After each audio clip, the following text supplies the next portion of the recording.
Hello Nodfa, and welcome back to Grill the Pasta. And this one might span over 2 episodes. Yeah.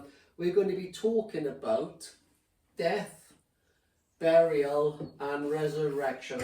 I ran out of space on the board to resurrection. So it doesn't matter what your opinion is, whether you're Calvinist, Arminian, Pentecostal, whatever. Yeah. We're all going to die at some point, guaranteed. So we're going to... Unless Christ returns beforehand. I know that, everybody Yes. says that, don't Yes. they? Right, okay. But let's base on the fact, what we know. Right? Yes. So we're going to talk about death, the burial, the intermediate state, as it were, and then we're going to be talking about the resurrection as well. Okay, Brilliant. So we're going to start with death. Pastor John. So we're going to talk about a guy called Lazarus. Yes. Now Lazarus, our friend Lazarus, has been dead for 4 days. He was 4 days in the grave. The body, it would have been wound in linen cloths with spices, as the manner of the Jews is to bury it. So that's John 19, verse 14. And we've got various traditional, today they've got traditional Jewish customs. And that's what they call they accompany the body for a while as well, and they wash the body. There's a Jewish rituals for traditional burials today in the Jewish religion. But we're going to go with what we know. So the body is wrapped. So our friend Lazarus is now dead, as we know. So this is what would have happened, and it's going to happen to all of us regardless of our doctrine. Day 1, we have livor mortis. The blood pools, gravity sort of like brings it down into pools in our body after the first 15 to 30 minutes, right, after death. Then we have rigor mortis, which everybody knows about, doesn't they? That occurs in the arms after 1 to 2 hours. We'll become rigid. Yes. Pallor mortis, which is the skin, because the blood is starting to sort of come away from the top part, we go pale, Right. like death. So we have pallor mortis. Alga mortis, which is the temperature, apparently. Our temperature is normally at 37-ish, and after death our temperature starts to drop until it hits the room temperature. REM temperature, or the environment that we're in. So obviously the Middle East with our friend Lazarus, it's going to be a little bit warmer. Yeah. Then our friend Lazarus, after 2.5 days, putrefaction happens within 24 to 17 hours. The flies start to land, right? Starts to get a little bit, internal organs start to decompose. This is all going on in our friend Lazarus. And that all would have happened in the tomb as well. That all happened in the tomb. Yeah. Because other bodies there as well. Yes. Yeah. So, right. Yeah. Technical issue. So day 4, John 11:38. Take away the stone, said Jesus. But Lord, said Martha, the sister of the dead man, by this time there is a bad odour, for he has been dead there 4 days. Yeah. So after 4 days, well, after 3 days, you've got the maggots starting to appear. Yeah. Skin slippage, they start to sort of, you start to blister and all that. Yeah. The body starts to bloat because of the gases starting to work inside. Yeah. And then decomposition starts. So you've got all the digestive juices and the membranes and the enzymes starting to take things. So Lazarus would have been, I've always thought of Lazarus to have just been in the tomb with the stuff around him, and he would have kept, but he's decomposing. Yes. Yeah, as will happen to all of us. Yes. Yeah. So the question is, right? First of all, Lazarus is dead. Yes. Now, so we got that after 4 days, Mm. and then we've got the amazing event where Jesus resurrections, which is one of my favourite bits in the Bible, when he says, Lazarus come forth. Yes. Yeah? And out comes Lazarus. So when you think of all the stuff that's gone on in Lazarus's body, the natural event of decomposition, etc., it puts it a little bit more into perspective in my mind, how amazing the event was.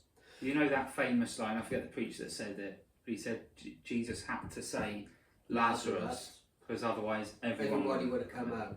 Yeah. Right. Not the best exegesis. Right. But yeah, so, I like it. Let's stop there a second and pause there for a second. Right, the question is, right, burial. What to do with Lazarus's body? Yes. Does he get cremated? Yeah. Or does he get buried? Now, this is one of the things going through my mind. So I made a will, right? Yeah. And in it, I suppose you're going to say it doesn't really matter, but as a Christian, I lean towards burial. I think it's a more biblical. Yes. With the cremation part, although we both go to dust. Yeah. Yeah. In 1 Samuel 31:12-13, there's it's approved that they took the bodies of, I think it was David and Jonathan and Saul, didn't they? Yeah. And they buried them under the tree. Yeah. I think so. I think it was Saul and Jonathan. But then we have a negative side of it as well, where it's been done as a pagan practice in 2 Kings 21:6, where he sacrificed his sons in fire. Yeah. So I suppose cremation depends on your view. Now I lean towards this one because we are we're planted in the ground. Yeah. So I can see lots of biblical justification for burial. Yes. Right. What do you think, Pat? What do I think? Should I be buried? It doesn't really matter, No. does it? So that's the point. The God who created the universe, that spoke every atom into existence and arranged it and arranges it thus, can take whatever was you to be you and make it into your resurrection body. Because if you're buried, and if you've been buried in Nodford Graveyard since 1846, yes, there's not much of you there. You've gone in and out of several worms, and you're probably halfway down the Sucken River, aren't you? yes. But all of those bits that were you, God will draw together. Ah, right. So you're saying, right? Okay, we're going to come on to this in the resurrection body. So if you're burnt in cremation, everything that was you, God can bring together. With that said, I've not got Bible verse to justify that statement. It's just a dogmatic conclusion based on the sovereignty and power of God. I've fluctuated between the two, and I think before I give my answer, I need to say to those watching who might have recently lost loved ones and cremated them and might be concerned that I'd say that burial was my favoured position, you're not saved by how you're laid to rest. You're saved by your faith in Jesus Christ. So whether your loved one has been buried or cremated, they are in glory if they've put their trust in Jesus Christ to be their only Lord and Saviour. So rest assured to that. I have fluctuated between the two, and at one point are you going to be buried or burned? Well, currently buried. Because you get a free pot with the job, is it? Comes with the part of the perk, is it? Perk of the job. Yeah, we've run out of plots, sadly. Right. But I like the idea of cremation only for a practical thing. Yeah, and money as well is cheaper. It's cheaper, and you can have a little plaque somewhere, whatever you want to do, right? Or put your ashes in a rocket and send them up over Nodford, and they can. Yeah, Harriet can wear them on or a neck chain. They can do diamond. Right. Yeah, but no, biblically, I think there's more of a mandate for burial. Right. And I think as well, as Britain continues to paganise and fall into other religious views, Christian burial shows a counterculture to the truth. And when Britain Christianised, it came from pagan, Celtic, Because and the Nordic. Romans better than Baroque, yeah. Yeah, so they you see the Vikings that would send them out on boats and shoot arrows with fire onto the boat, and then they would die at sea in flames and all of this. So there's this. I like that. Yeah, it's a good idea, isn't it? But the burial, a Christian burial is a healthy counterculture to what is more commonly known as pagan cremation. And you know what? When Britain had ownership over India, we outlawed, I forget what the practice is called, but the Hindu burial process is when husbands die, they get cremated, but their living wives have to be cremated with them. What? Yeah, that's Hinduism. So go and buy a B&M Buddha Hindu god thing from Asda and put I it in don't your think my garden. wife would be up for that. Yeah, and feel good about yourself. Hinduism is vile and cruel, and if you want to talk about misogyny, go to Hinduism. But they would, the practice up until the British rule in India, and we outlawed it, was wives had to be cremated. Living wives had to be cremated with their dead husbands. Right. And yet there's people in our valley that have these Hindu ornaments in their garden and think they're being all peace and love. But that is what that horrific religion teaches. But So- bottom line, dust to dust is okay. It's Yeah, not the end. dust to dust. It's not the end story where you go that way or that way. Exactly. If you are a Christian and you in good conscience or for whatever reason, financial or whatever, feel it's best to be cremated, it's not a soteriological issue. It doesn't change where you're going to. But my personal conviction in how I witness the faith to the world in life and in death, I'm up for being buried. Right. Yeah. There's also I mean, you can go to a plot with its ashes, Yeah. but you can go to a grave and lay flowers. Yeah. Yeah. All right then. So Can I that's touch that. on that a second with Calvin? Go. Well, yeah. Go on. Where's he buried? Well, we don't know, and this is the point. So he was buried, but he refused to have a headstone because he knew that what he revealed from Scripture, people might confuse as being his invention and would worship and venerate him for his discovery or statement. All right. So he chose to be buried in an unmarked grave I didn't know that. because he didn't want anyone venerating him. Right. And I like that. Yeah. Right. I know what I'm going to have on my tombstone as well, if that's of interest. I don't. Let me have a guess. Go I on. told you I was ill. Spike That's Milligan. my really. Yeah. Right. Go on. Will the Son of Man find faith on earth? That's what you're going to have. That's what I want on there. Not John 3:16. No. All right. Okay. Yeah. Well, there we are then. Will he find faith on earth? We'll remember this then, John, just in case. Yeah. All right. Okay. So Yeah. these are all facts at the moment. Now we're coming into the more soul part, Yeah. and so Lazarus is just dead. Yes. Right. Rest in peace, Lazarus. And the question is, with the believer, do we go to sleep? So we have the doctrine of sleep doctrine. Yeah. Which is seen, there's scriptures in the Bible that quote the sleep of the Lord and all this. Yes. Yes. Right. This is going to be an easy one for you. Purgatory. Yeah. Okay. Right. So we have purgatory.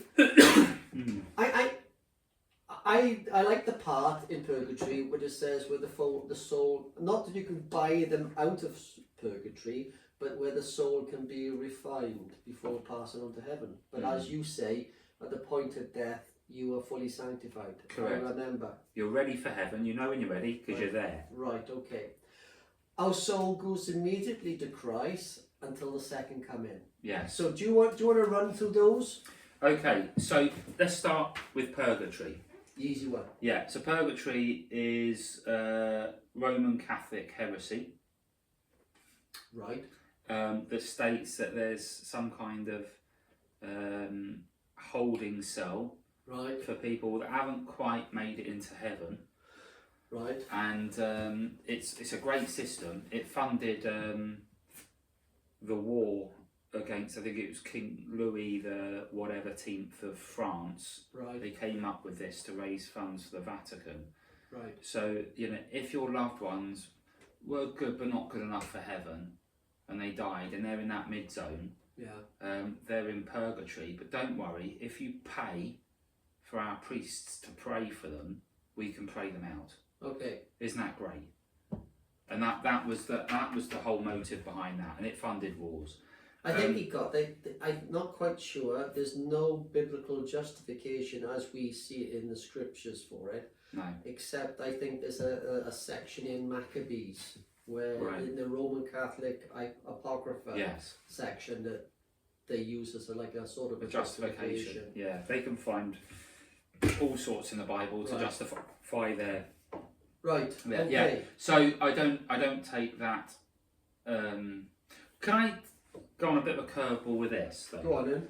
About praying for the dead, because solid Reformed Protestant theology, Praying for the dead Yeah. or to the dead. praying for the dead.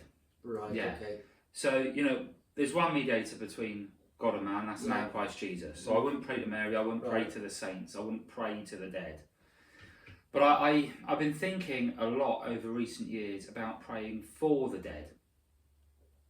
And here's why, and this could be heretical. Go this on could then. be a challenge. John's on. You put him John on heresy alert. Yeah, Right? heresy alert. So You could end up being burnt if you are a heretic, mind. yeah, So you get especially by cremated. this lot. Right. Yeah, they end up getting cremated instead of buried. Okay. Yeah. Right, okay. Go on. So Go on. here's my logic, and I could be wrong, but right, when you die, you've closed the window of grace to receive Christ as Saviour. Right. So judgment has happened, Yeah. right? Which kind of ties into that. Do you wait for that judgment? Do you go straight to judgment? Yeah. What happens? So that's that. So I'm not saying that my prayers for the dead will change that moment. Right. But here's my analogy. Oscar, my second son, is doing his GCSEs. Right. If he does his GCSEs in May and June, what he's written on that exam paper is what he's going to be graded on. And that is final. But I'm going to be praying for his exam results right up until he gets them at the end of August. Although, Say that again. Right. Okay. So he's taking an exam, in May, and you're June, going to still be praying for the results. until August. Right. Okay. Yeah. Like, what about if you're coming up to it's like coming up to a set of traffic lights? Please stay green. Stay green. Well, yeah, but my point is that everything that's been done and decided has already happened. Yeah. Yet I'm praying for the outcome. Right. So when I think of family members that have passed on that I don't know whether they're Christian or not, I feel drawn to pray for them, knowing that I can't change God's justice. But I pray retrospectively that they met with Jesus in a profound way to receive him as Lord before they passed. I think I know what you're saying. Yeah. So I'm not praying for the. I'm not thinking. That's giving you comfort more than them. Well, yeah, because it doesn't change the outcome. Mm. But I don't know if that's plausible. I'm just airing that out. Mm. But I'm not saying that my prayers today will change the outcome. In the same way, my prayers for Oscar's grades won't change what he's written on that paper. It's happened. But we still pray, don't we? What about Don't then, what about in heaven then? We're sort of looking at that. Then Yeah. Lazarus has gone up to heaven, Yeah. right? After leaving Nodfa, Yeah, right? And he's looking down from heaven, yeah, and he's cheering on Nodfa. yes. Does that have an influence? We say, yeah. Oh, no, this is good. we say that the angels rejoice when a sinner. One sinner rejoices. Yeah. Yeah.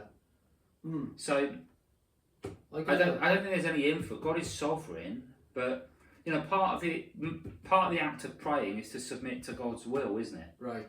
It's not a shoppiness. Can I have? Okay. It's, Lord, I trust that whatever comes of this, it's your will. And what about now Yeah. the other two? So, Roman Catholics, purgatory, absolute nonsense. Forget it. Right. Right? What about asleep with Jesus? Right, so Jesus says about Lazarus, he's sleeping, doesn't he? But sleep, as you can see throughout the scriptures, is another name for he's dead. Right. Okay. Because you've got Jairus' daughter as well. Yeah. She was. Yeah. He said she's just sleeping, and they all laughed. And then in Thessalonians as well, it references sleep as death. But I think sleep is referenced as death because when you go to sleep, you no longer have any idea of time. You're switched off from the time domain.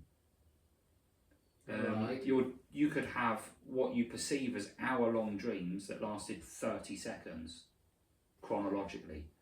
And I think we've discussed this in previous videos. Yeah. You're talking about Kairos and Chronos. Yes. Yeah. So our memory is in Kairos, but we exist in Chronos.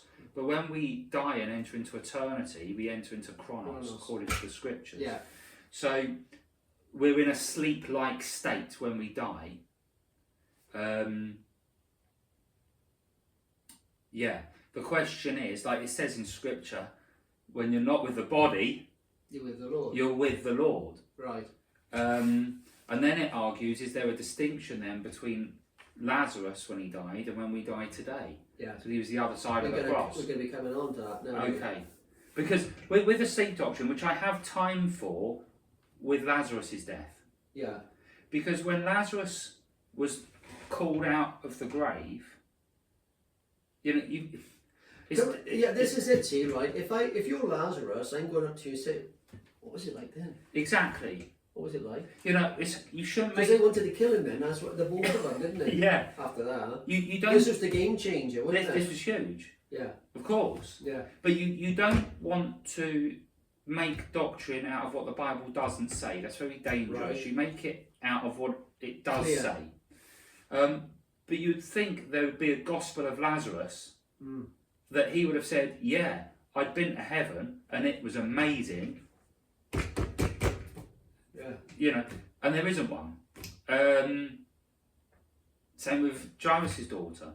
Where did they go? If they went to heaven or hell, we'd know about it. And when Jesus says about the rich man and Lazarus... You're taking my thunder. I was going to... I can't Oh, try. I'm sorry. It's all right. I was going to try and snooker him on that one. Oh. We'll come back to it. Okay. No, Snooker you later. Right. But like with what was I going to say? Lazarus and the rich man, it's a chasm no one can cross. Yes. No one, only Christ. We're going to come on to that one Yeah, as well. okay. Sorry, I'll pause that then. you. Yeah, On so that one. our soul goes immediately to Christ until the second coming. Yes. Yeah, so, yeah, I fluctuate through these ideas and I've actually gone in a different direction to where I was a year ago on this, which is great because they're secondary issues. Again, you're saved by faith in Jesus Christ. Yeah. Not John is being blown by every wind of doctrine. Yeah. Yeah. Go on. So, I'm convinced that, we have a different experience at death because we're outside of the chronological time domain. So you are with Christ. You get basically, you leave the time domain and you go into eternity, which brings you immediately to the second coming. Right. But then there's scriptures that go against that, like in 2 Corinthians 5, Revelations, that say that there is this state of existence in heaven that exists alongside chronological time now. We'll be coming on to this now. Okay. Okay. Because the angels observe heaven, as we said, observe earth, as we said earlier. So you're somewhere, you're not anti that one, but you're somewhere between. I'm somewhere between these. I'm not anti this one in the case of Lazarus. Yeah, and Jairus. And here's the daughter. Here's the difference. Lazarus and Jairus' daughter, they were brought back to life. Right. But they weren't resurrected into their ascension bodies. And the daughter, the son of the widower. Yeah. As well. There was 3 of them. Back, innit? So they didn't. They still had to die again. Yes. So were they in a temporary sleep state, although dead, but they were in this sleep because they had to die again, and it was their second death that would lead to this. Can I ask a question? Yeah. Right. It's like a slight detour. Yeah. Right. On the thing. Right. Yeah. What's your take on these life after death experiences? I've had several people come to Montfort Church and tell me over the years. When I say several, once every couple of years, but I've been here a long time now. So there's been a few of note, and they come and tell me that they've seen heaven. Are you talking? No, I'm talking about people. You talking about people who've died. They've said they've died and they've seen heaven. They've died in hospital. Yeah. Or wherever. And they've seen heaven, and then they've been brought back. And they've come given me that testimony. Right. But then they have not lived a life that would support that claim.